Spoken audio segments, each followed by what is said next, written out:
Sampai di tahun 13 ketika Abu Bakar sudah terbaring lemah dan Abu Bakar merasa itulah hari terakhirnya, maka Abu Bakar kemudian memanggil Umar Ibn Khattab, calon penggantinya, yang tentu saja sudah bukan ditunjuk tapi dipertimbangkan, yang kemudian baru dikukuhkan oleh Abu Bakar As-Siddiq melalui atau berdasarkan musyawarah Abu Bakar, dalam arti minta pertimbangan kepada para sahabat senior. Nah, apa yang dikatakan Abu Bakar di saat terakhir sebelum wafat? Inni la arju an amuta min yaumi hadza, Umar. Tampaknya aku akan mati hari ini. Jadi Abu Bakar menduga kuat akan meninggal hari itu. Sebelumnya kan Abu Bakar bertanya kepada Aisyah, hari apa ini? Saat apa ini? Kata Abu Bakar, Aisyah, siapkan kafanku, bla bla bla.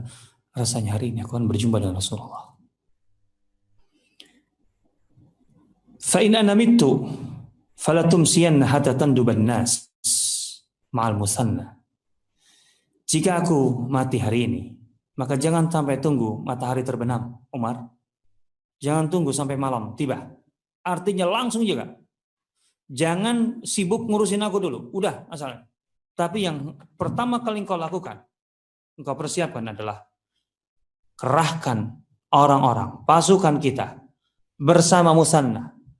Jadi Abu Bakar di saat menjelang wafat, itu di kepalanya sudah ada proyek umat. Ini tidak bisa ditunda, harus cepat bergerak. Dan orang yang paling tepat sudah ditunjuk oleh Abu Bakar, Musanna bin Harithah Asy-Syaibani. Jadi perintahnya jelas, jangan tunggu malam tiba, tunjuk atau angkat Musanna bin Harithah dan kerahkan orang-orang di bawah kepemimpinannya. Bayangkan orang mau meninggal, yang di kepalanya adalah proyek umat. Itulah Abu Bakar As-Siddiq. Dan dia sampai meminta, jangan sibuk ngurusi aku kalau aku mati, tapi urus ini dulu. Wa in ana ta'akhartu ila al-lail fala tusbihanna, jika kematianku ternyata sampai malam nanti baru mati, maka jangan tunggu matahari terbit sampai engkau lakukan perintahku ini. Ini wasiat. Coba, wasiat pemimpin yang mau meninggal kepada calon penggantinya. Itu begitu. Wah, gak kebayang ini. Ini gak mungkin muncul dari orang yang di kepalanya tidak ada, atau di hatinya, di kepalanya tidak ada persoalan umat. Visi besar tentang umat. Mau meninggal aja yang dipikirkan masih umat. Itu Abu Bakar As-Siddiq. Maka pantas ketika Rasulullah mengatakan arhamu ummati bi ummati Abu Bakr, yang paling besar kasih sayangnya, perhatiannya terhadap umatku adalah Abu Bakar. Kalau aku mati hari ini di siang hari, jangan nunggu matahari terbenam, tenggelam. Kalau aku matiku sampai malam nanti, jangan tunggu matahari terbit. Clear, jelas. Ini legasi yang luar biasa. Gak kebayang kalau pemimpin sekarang mati. Apa kira-kira pesannya? Pesan untuk bayar utang atau apa kira-kira? Jangan-jangan nggak pesan juga gitu. Nah, wala tushghilannakum musibatun.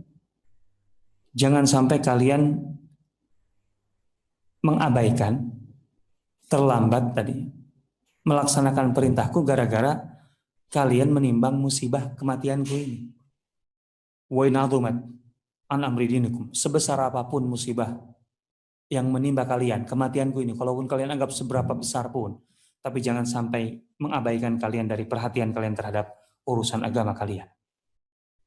Wa wasiyati rabbikum, dan juga pesan Tuhan kalian. Wa qad ra'aitaini mutawaffa Rasulullah sallallahu alaihi wasallam wa ma sanab wa lam yusibul khalq bimithlihi. Kita kan tahu ketika Rasulullah sallallahu alaihi wasallam meninggal, apa yang terjadi kemudian. Kan yang dipikirkan persoalan umat. Padahal musibah kematian Rasulullah SAW itu lebih besar dari apapun. Musibah kematian itu nggak ada apa-apanya. Jangan kalian pikirkan, cepat. Nah, maka kemudian dari situlah Umar langsung membentuk pasukan dipimpin oleh Al-Musanna bin Harithah Syaibani. Bagi yang belum tahu sosok Al-Musanna bin Harithah Syaibani, kan pertanyaannya, kok Abu Bakar sampai menyebut nama? Seberapa hebat sih dia? Al-Musanna bin Harithah. Sebenarnya kalau seberapa hebat, kalau kita tahu, sangat hebat sekali. Sayangnya kita hanya tahu kehebatan pemimpin-pemimpin Islam pasukan, panglima-panglima pasukan itu hanya Khalid bin Walid, Amr bin As, Sa'ad bin Abi Waqqas. Tapi kita melupakan banyak nama. Salah satu nama yang sering kita lupakan adalah Al-Musanna bin Harithah Syaibani. Betul bahwa yang paling berperan dalam sejarah atau yang paling tercatat sebagai penakluk Persia itu adalah Sa'ad bin Abi Waqqas, yang tentu saja di situ juga ada Khalid bin Walid. Tentu saja. Tapi bagaimana Sa'ad bin Abi Waqqas meraih kemenangan besar melawan Persia itu? Siapa yang membukanya? Siapa yang melemahkan, yang menggerogoti kekuatan Persia sebelumnya? Al-Musanna bin Harithah Asy-Syaibani. Al-Musanna bin Harithah Asy-Syaibani. Dan keluarga Syaiban atau Syaibani ini, kabilah Syaibani ini bisa dikatakan pelopor-pelopor atau senior-senior lah, gitu, pejuang Muslim di atau yang paling berpengaruh di Persia. Dan memang mereka punya kemampuan tempur yang sangat luar biasa, sangat luar biasa. Al-Musanna bin Harithah. Nama ini sebenarnya tidak asing dalam sirah kalau tahu. Cuman kita kurang memperhatikan, itu saja sih masalahnya. Jadi Al-Musanna bin Harithah Syaibani memenangkan perang penting sekali yang menjadi kunci sebenarnya untuk membuka kemenangan besar berikutnya, yaitu Al-Qadisiyah dipimpin oleh Sa'ad bin Abi Waqqas, yaitu di perang Buwaib, itu di bulan Ramadan tahun 13. Bulan Ramadan. Jadi kunci kemenangan sebenarnya, kunci kemenangan kaum muslimin atas Persia itu di bulan Ramadan di Buwaib. Ini yang memudahkan Sa'ad bin Abi Waqqas. Sa'ad bin Abi Waqqas sebenarnya dikirim sebagai, bisa dikatakan, pengganti Al-Musanna bin Harithah. Artinya sebenarnya proyek ini proyek Musanna bin Harithah. Tapi begitu Musanna bin Harithah meninggal karena luka-lukanya sangat luar biasa, terutama di perang Jisr. Di perang Jisr kaum muslimin kalah ketika dipimpin oleh Abu Ubaid As-Saqafi. Ya. Besannya Umar bin Khattab. Di situ Musanna bin Harithah sebenarnya memberikan masukan-masukan kepada Abu Ubaid, tapi Abu Ubaid cenderung terlalu percaya diri, sehingga kemudian melakukan gerakan yang jelas-jelas itu merugikan pasukan Muslim dan kalah di perang Jisr. Dan Musanna bin Harithah itulah yang menyelamatkan sisa pasukan Muslim di perang Jisr dengan luka yang sangat luar biasa. Tapi dia terus melanjutkan, tapi akhirnya beliau gugur. Musanna bin Harithah Syaibani. Nah, gugur ini dalam sebuah kata suasana di mana kaum muslimin sedang menghadapi pertempuran penentuan, yaitu Qadisiyah.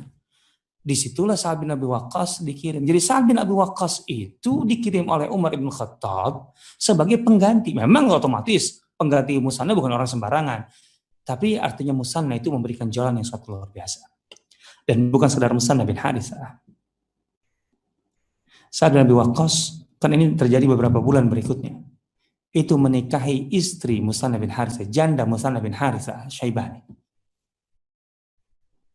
Apa hubungannya? Kelihatan tidak ada hubungannya. Ya, apakah sekedar hanya simpati gitu ya? Karena istri pemimpin sebelumnya ditinggalkan, janda kemudian nikahi oleh panglima berikutnya. Betul lah, bisa, itu masalah perasaan bisa aja. Tapi selain dari itu, istri Musanna bin Harithah Syaibani itu selalu mendampingi Musanna bin Harithah dalam peperangan yang dipimpin Musanna bin Harithah, dan itu penting-penting semua melawan Persia. Artinya istri Musanna bin Harithah memegang data penting sekali, bukan sekedar panglimanya, bukan sekedar perwira-perwiranya. Maka begitu dinikahi, maka Sa'ad bin Abi Waqqas mendapatkan pasokan informasi yang sangat luar biasa berharga dan mahal, dan juga otomatis motivasi dari istri Musanna bin Harithah atau janda Musanna bin Harithah Syaibani. Ini kondisi itu begitu, artinya nggak sederhana kita bayangkan. Nah, prosesnya seperti itu. Nah, Musanna bin Harithah di perang Buaib. Jadi perang Buaib perang yang sangat menentukan.